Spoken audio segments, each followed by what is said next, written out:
literacy crisis with profound consequences. If you have something that has research that shows that it is harmful, it should be banned. Poor reading proficiency creating harmful impacts on students' mental health. When the work gets too hard and it makes your head hurt, it makes you angry, upset. Long-term academic success. It's horrible for kids, not just dyslexic kids, but the rest of them. And even their odds of incarceration. If you do not have literacy and you are walking down a path of criminal activity. When systems fail, people pay the price. We trace the damage, expose the truth, and fight to fix it. This is Uncovered by Atlanta News First Investigates. A crisis in classrooms. State assessments reveal only 1 in 3 Georgia students reads proficiently by the 4th grade. Our Atlanta News First investigative series, Reading Reset, uncovered one potential reason involving a program used to teach children to read for decades. If you don't learn to read, think about everything you can't do. What are you? Her teacher approached me and said, there's this wonderful program, but I just didn't see any progress. She still couldn't read. The only explanation that I think is plausible is that reading recovery actually does harm students. Just do your best. I can't. I don't know any of these words. I don't trust that it has a negative impact on students. If you could just walk a mile where we've been and what this does to a kid. They tell me I don't try hard enough. It's so simple to teach a kid to read, yet we make it so complicated.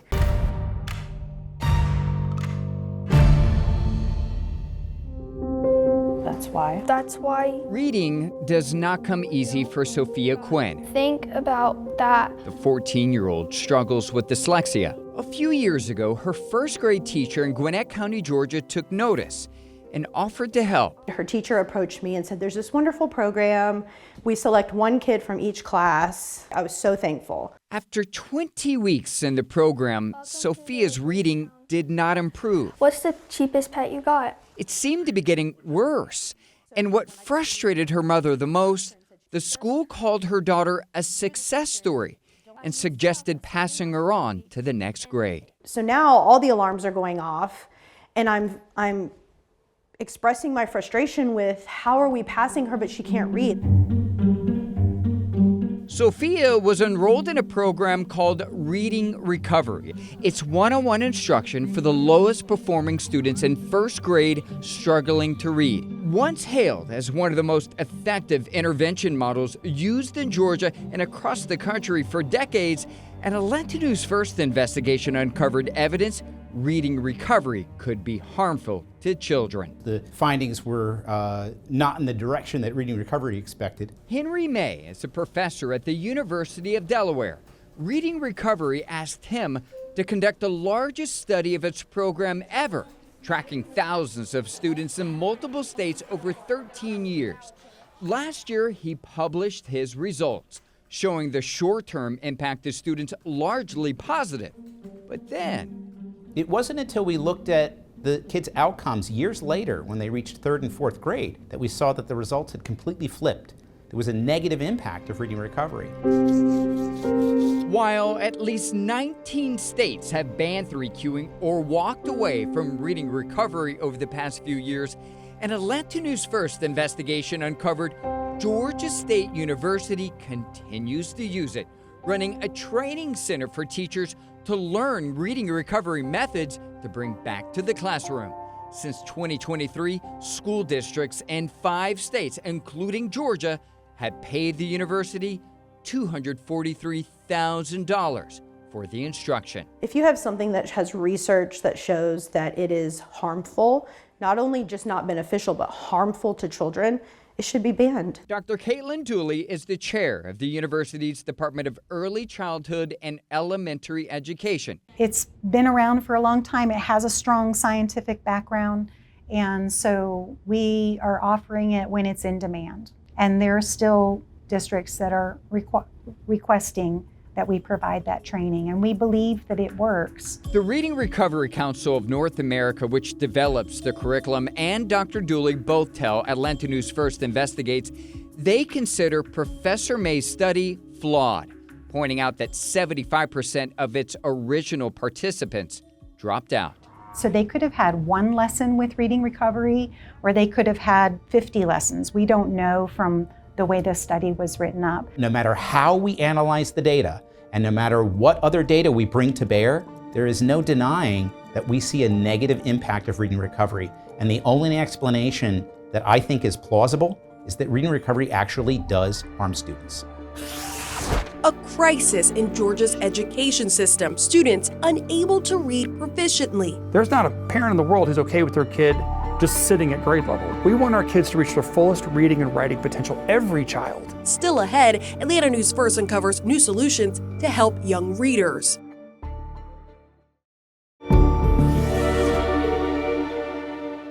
A statewide assessment shows that by fourth grade, only 1 in 3 Georgia students can read proficiently. An Atlanta News First investigation uncovers one possible solution experts say can help improve reading scores. I'm also going to grab my water.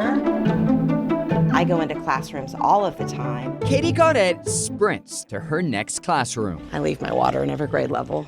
Always on the move, working with teachers. Are there any kids who you need to highlight who have a low accuracy rate? And students. Let's look at the word street. At A.L. Burris Elementary School in Marietta, with one goal in mind, improving literacy.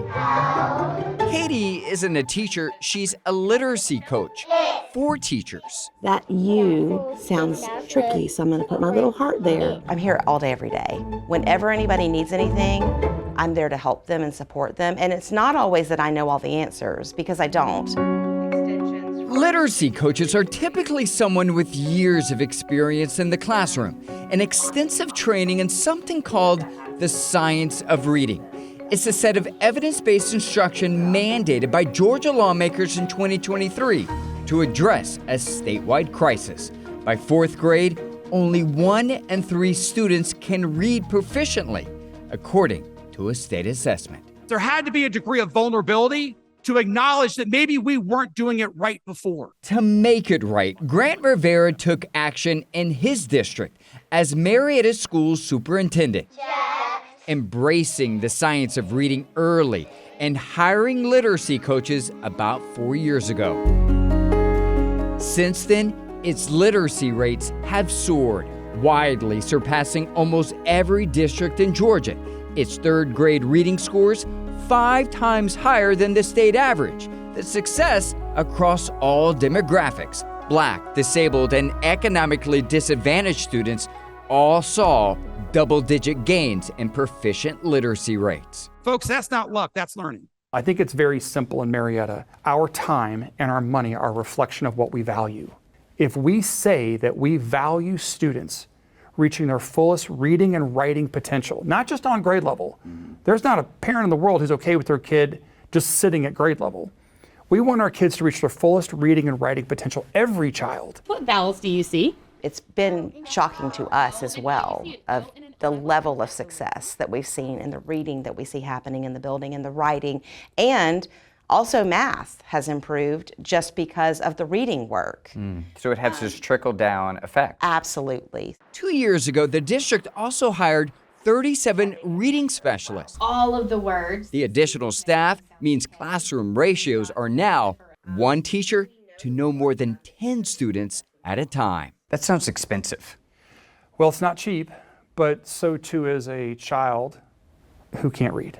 That impact to me is far more than anything we could quantify in terms of personnel. We will listen and we will do. Scott Johnson is chair of the Georgia Council on Literacy, a task force created by the legislature 2 years ago to improve literacy rates. If this were not a crisis, every voting member of the General Assembly would not have voted to create this body. Think for a second. Well, implementing the science of reading is the council's focus. Scott believes districts need more help. He's asking lawmakers this session to fund a literacy coach just like Katie for every elementary school in this state. When you engage in implementing that coaching, that is key to success, and there's no real substitute for it. The mission is personal to the chairman. His grandson has dyslexia. My grandson, Luke, was in the car with my wife and I, and kind of unprompted, he said, "Have you ever known a second grader that couldn't read?" And I said, "What, Luke?" And he said, "Have you ever known a second grader that can't read?" "I can't read." And he said that to you? He said that to me. I'm not worried about Luke anymore. Because we got resources to take care of it. But if you don't, if you're the mom that you know is working, coming home, struggling at the kitchen table, it's a different story. And I'm not going to rest until every kid in Georgia gets what he can. My challenge to you is to use a verb. A state grappling with improving the foundation to educate children. One district setting a possible example. Have y'all had a chance to look at your spelling data? I heard somebody say this, and I've kind of thought I'd like to adopt it of, you know, it's not just my job, it's my hobby. If in my car, I'm listening to a podcast about literacy. If I'm at home, I'm reading and looking at research articles whenever I can outside of the building because I feel so passionately about it. You're living and breathing it. We are. Children's mental health potentially harmed by instructional material meant to help them read. His learning experience has impacted his mental health to the point where he hates himself and he wants to unalive himself. One parent's plea for help next on Uncovered.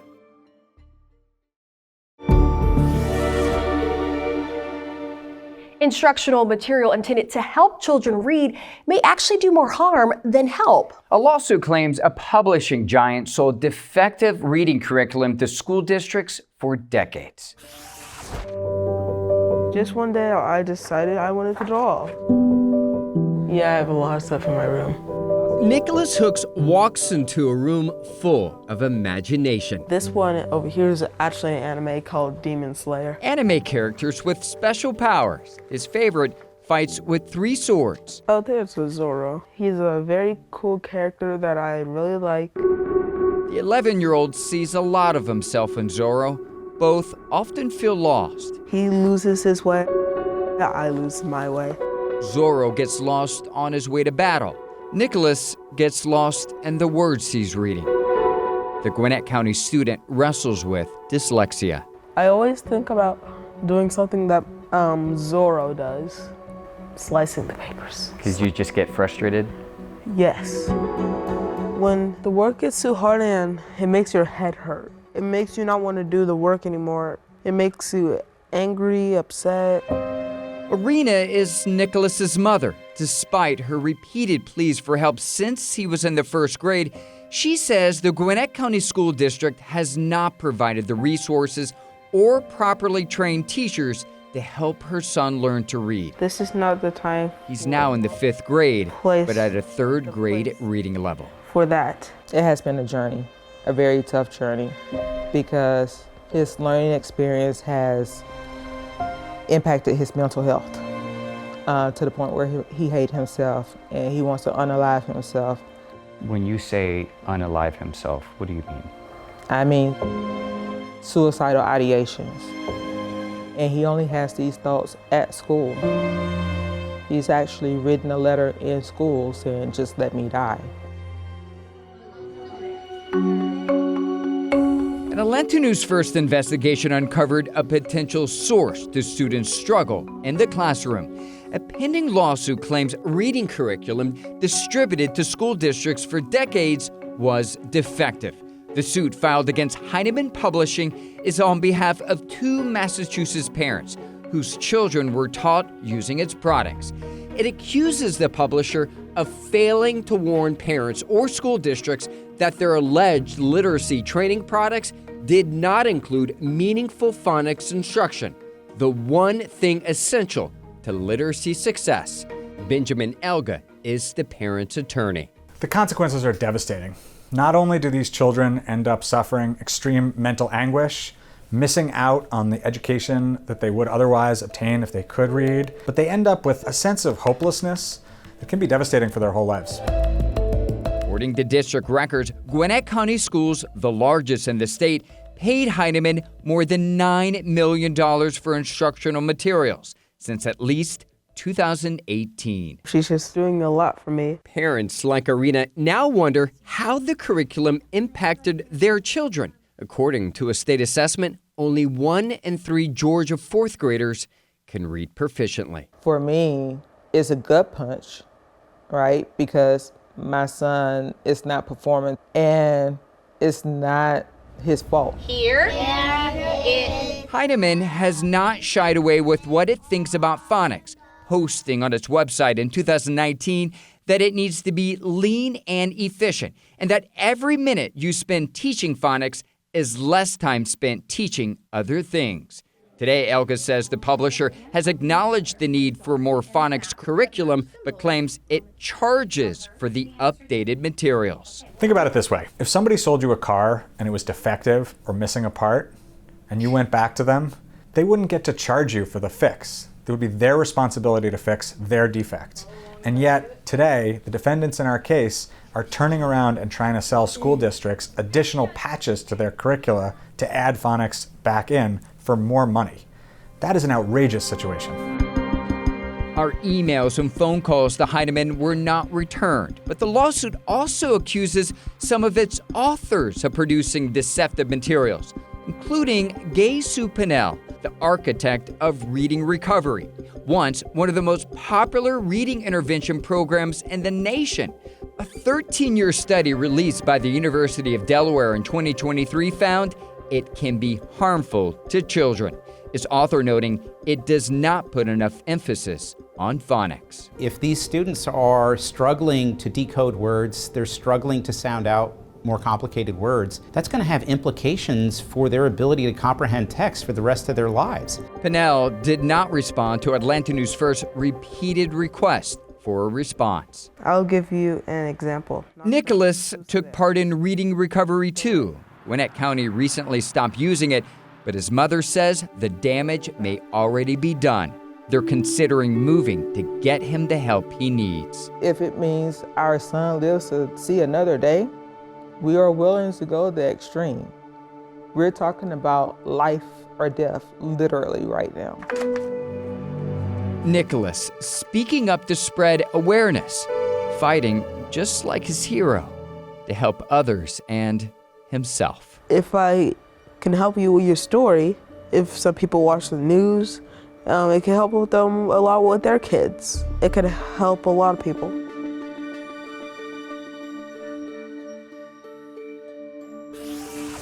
Ahead on Uncovered, Georgia advocates fight to ban the reading practices they say are leading to problems for thousands of students. It's horrible for kids, not just dyslexic kids, but the rest of them. If 3Qing is allowed for any of these kids, it makes poor readers out of the majority of the group as well.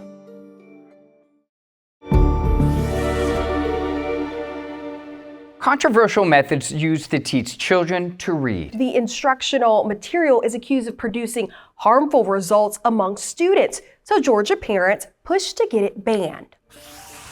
Thank you.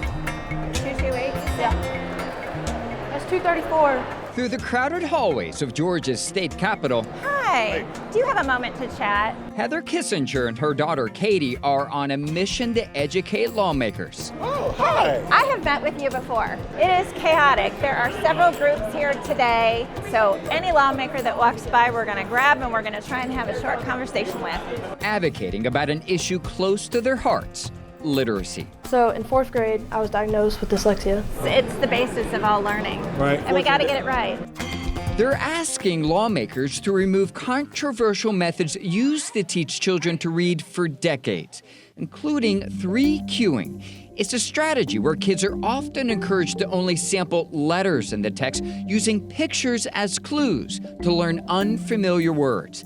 Many literacy experts believe it doesn't put enough emphasis on phonics. And you basically guess or you infer what that's trying to say. Heather says her daughter was also taught using 3Qing, setting her back academically. At least 19 states have banned it so far. It's horrible for kids, not just dyslexic kids, but the rest of them. If 3Qing is allowed for any of these kids, it makes poor readers out of the the majority of the group as well, that group a few minutes ago. Heather and her parent group also want schools to stop using reading recovery. It's state-approved intervention or tutoring intended to help struggling readers in first grade. It's actually codified in state code. It has a history of using the 3 cueing method. 2 years ago, a University of Delaware study which tracked thousands of students over 13 years found reading recovery harms children's ability to read. Should reading recovery still be in state code as an intervention?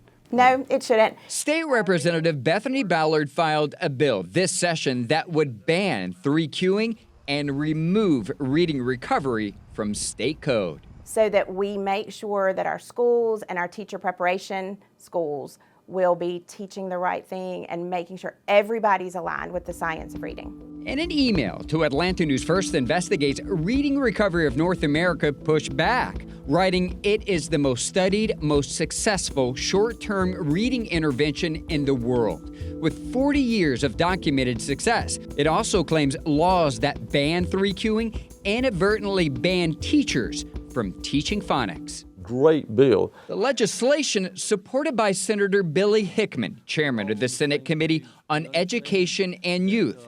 Their goal to fix a statewide crisis. By 4th grade, only 1 in 3 Georgia students can read proficiently. This is Georgia's most solvable problem. 5 years from now, where do you think Georgia's literacy rates are going to be? I think we're going to be at the top or near the We're top. going to be at the top. The goal is to be at the top. To meet that goal, literacy experts believe Georgia universities play a key role, but aren't doing enough. A recent study published by the National Council on Teacher Quality gave 7 Georgia colleges and universities a failing grade in how they prepare future teachers for the classroom, in part because it found evidence of 3 cueing and other methods it calls debunked teaching practices in its course syllabi. Every university Atlanta News First Investigates reached out to dismissed the council's findings. Nobody really questions universities. Kareem Reaver is executive director at Fulcrum, a nonprofit literacy organization. Even if you say, well, we don't necessarily think we're an F score, do you think you're an A score? Are your teachers coming out prepared to teach children how to read? You know, as my grandmother would say, something's in the milk. If you're getting an F on that rating score, and they're listing all the reasons why after examining your syllabus, something's going on. Georgia State University received a failing grade 2. It's run a reading recovery training center since at least the 1990s. Here's what the chair of GSU's Department of Early Childhood and Elementary Education told Atlanta News First Investigates in December. It's been around for a long time. It has a strong scientific background, and we believe that it works. Shortly after publishing the interview, the university scrubbed all references of reading recovery from its website, but has declined to confirm whether it's still teaching it today. So if it's happening, if they're still being a launching pad for teachers and having that be a core part of their learning journey, I would ask them to rethink their mission, and that the audio has to match their video. Should we go up the stairs or take an elevator? Parents working to reset reading curriculums, they say is needed in Georgia classrooms. And let me just tell you, if you don't have the financial resources that we had to fight for your child will not be successful. So that's why we're here, because we want the families behind us to not have to fight the way that we did.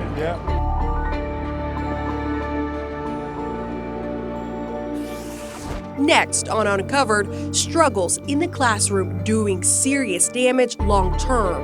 It's plug and play. It is 100% a link that if you do not have literacy and you don't have an education, you are walking down a path of recidivism, criminal activity, and then at that point, you're taken from society.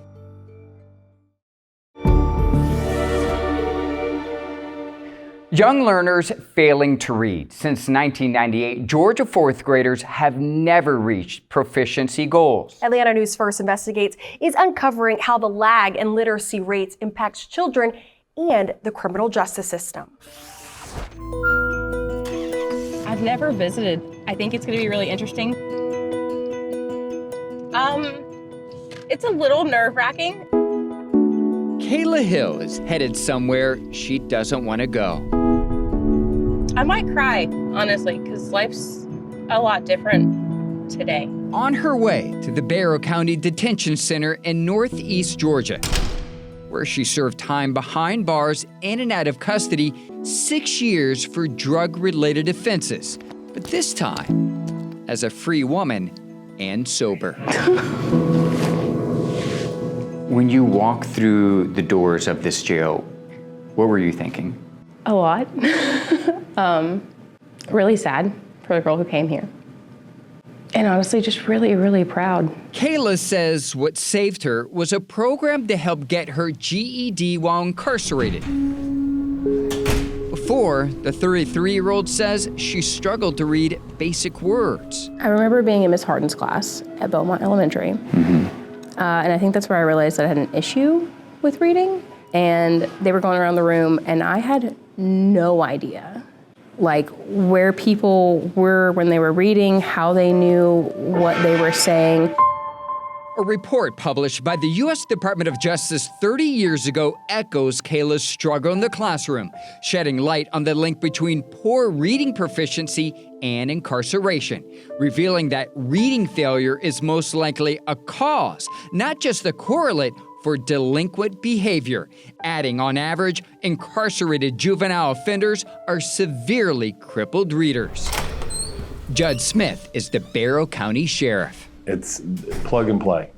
It is 100% a link that if you do not have literacy and you don't have an education, you are walking down a path of recidivism, criminal activity, and then at that point, you're taken from society.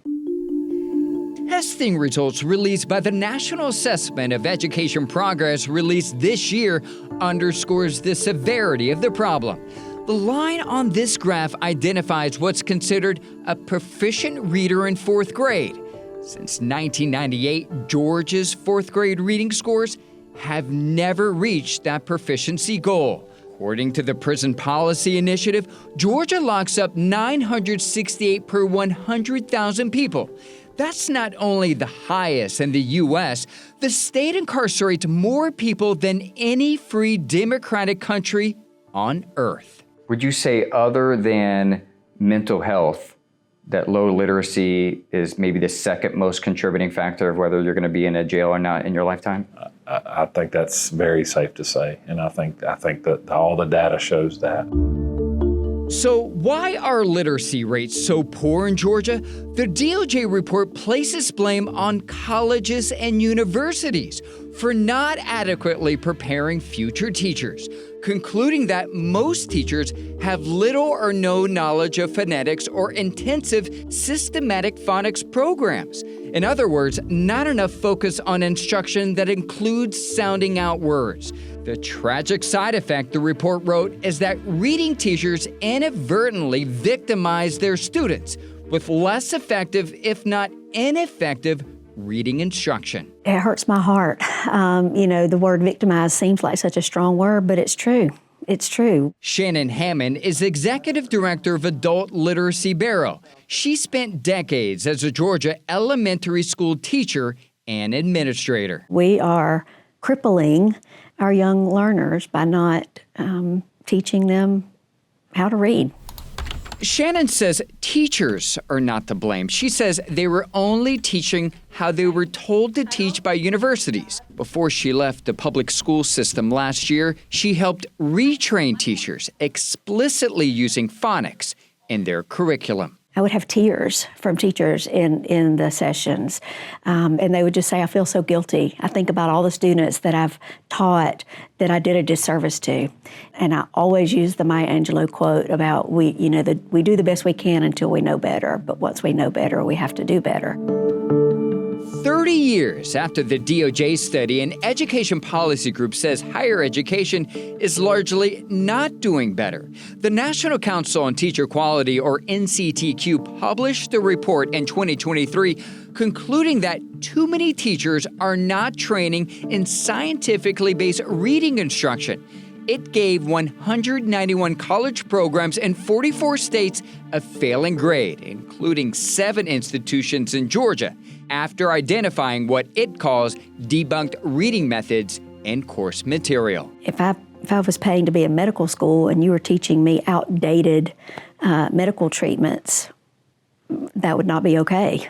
And I don't think medical schools could get away with that. So why do colleges of education get away with that? The University System of Georgia has oversight of higher education in the state. It did not respond to requests for an interview, but wrote to Atlanta News First Investigates that it has strong concerns with NCTQ's findings, which studies have shown rely on flawed research methodology. What we're just really doing is we want best practice for our kids. State Representative Bethany Ballard, a former English teacher, and State Senator Billy Hickman do not dismiss the NCTQ's findings. They want state universities to prove they are training future reading teachers the right way. My favorite quote for Ronald Reagan is, "Trust but verify." We need to be auditing whether they're really doing it. I think it was scary having to learn how to believe in myself. 3 years after earning her GED, Kayla is more than a proficient reader. She's a teacher at Lanier Technical College, helping students learn to weld, giving them new skills and a chance at a bright future, something she almost didn't see for herself. It gave me something to tell my kids that I'd done for myself that I was proud of. It is probably the biggest moment in my life. For a breakdown on how poor literacy has impacted the state's criminal justice system, log on to atlantanewsfirst.com/reading reset. Teaching methods potentially harming Georgia's students. Colleagues, 70% of our fourth graders are struggling to read on grade level. It took a long time, but now we have unanimous support to turn the ship around and do the right thing by our kids.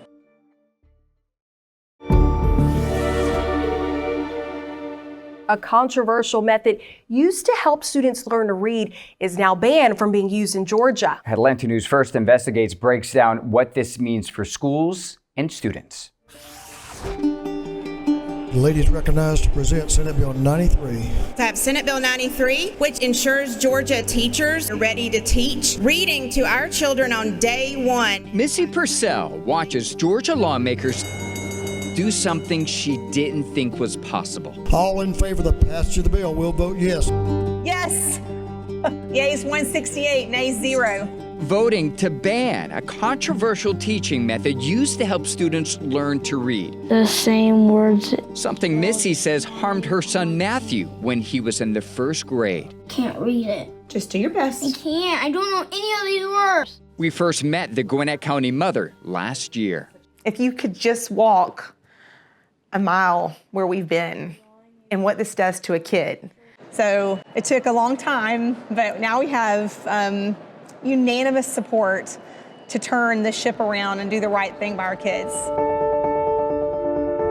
What lawmakers banned is 3Qing, a method where kids only sample the letters and the words in the text, relying mostly on prediction and context for comprehension, often using pictures on the page to cue young readers to learn words.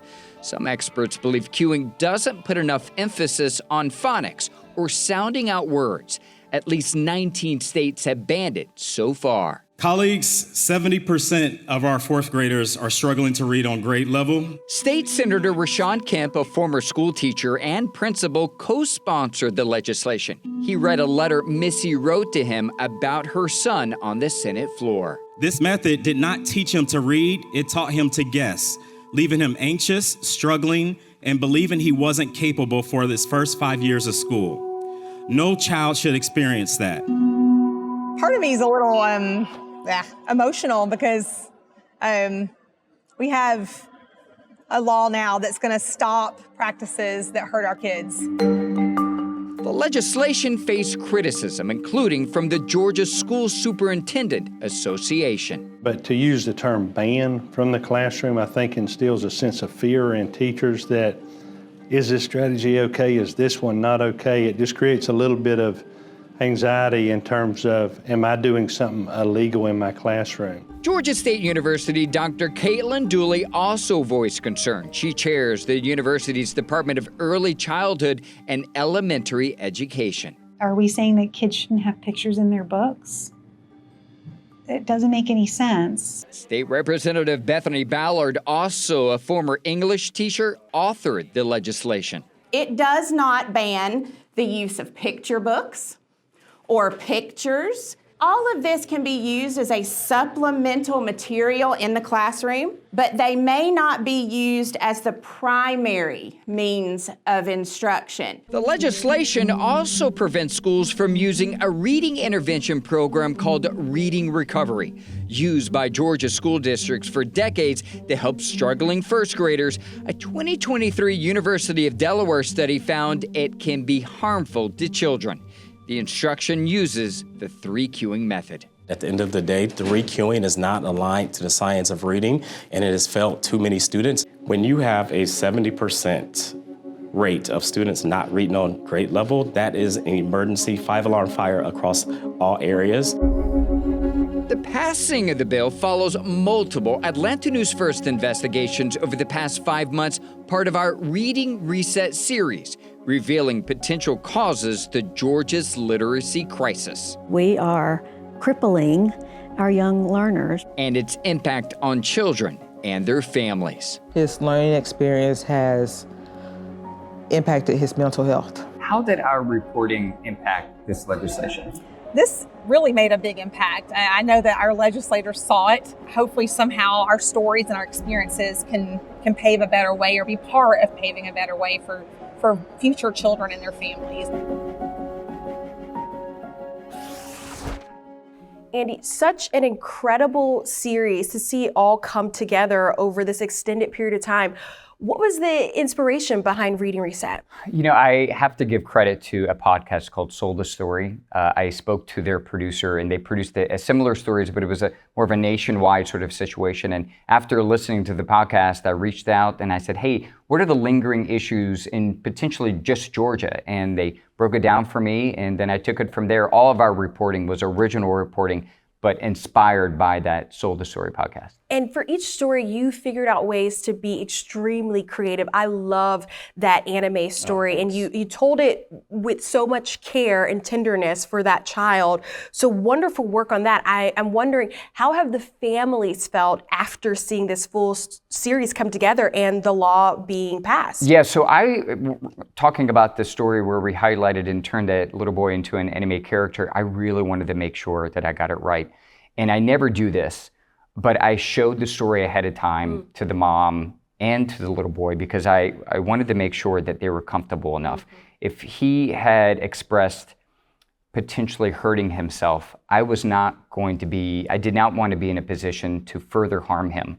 So she watched the story, he watched the story, they gave me both a thumbs up, and so we were really comfortable with moving forward with that story. But every story that we did, we wanted to make sure that we were not further harming a child that was already grappling with dyslexia or just having a difficult time learning to read. And telling those stories on behalf of the families, it was really impactful. It resonated with, of course, all of us watching, but certainly lawmakers. So go ahead and explain, what else does this law do? It seems to create some positions. Yeah, so there's a lot of things that this law does. One of the things that it does is it's going to have the ability for the state to hire dozens of those literacy coaches and put them in schools and school districts that have low literacy rates. Millions of dollars. It's going to ban 3-cueing that we talked about, and it's going to help school districts train in that science of reading, something that the state has already mandated, but it's going to take a while for it to get fully implemented throughout the state. And when you say literacy coaches, my mind immediately goes to coaching and teaching the kids, but these are coaches that would help the teachers. Right, yeah, think of it as like a coach or an assistant coach on a basketball team. There's always going to be someone that's going to be needed in the classroom to help. Whether you're a veteran teacher or a newer teacher, these specialty coaches are going to essentially help those teachers keep track of making sure that they're teaching the right way. When we hear the word ban, People give a lot of pushback, especially in our political climate over the last few years. You hear about books being banned from libraries and things like that. Let's talk about all the perspectives here, because there's certainly people excited to see this change with the law. But there are other voices here that you do a good job at highlighting. Yeah, so there were concerns of banning 3Qing because people saw that as, oh, you're going to ban pictures and books and things like that. And the superintendent association in Georgia was initially concerned about that, but when they realized that it was not necessarily a ban on, pictures and books, they supported it at the end. And I think ultimately what they're just trying to do is make sure that children are not being cued to learn words, they're sounding them out. We look forward to the impact of this legislation. Thanks so much, Andy.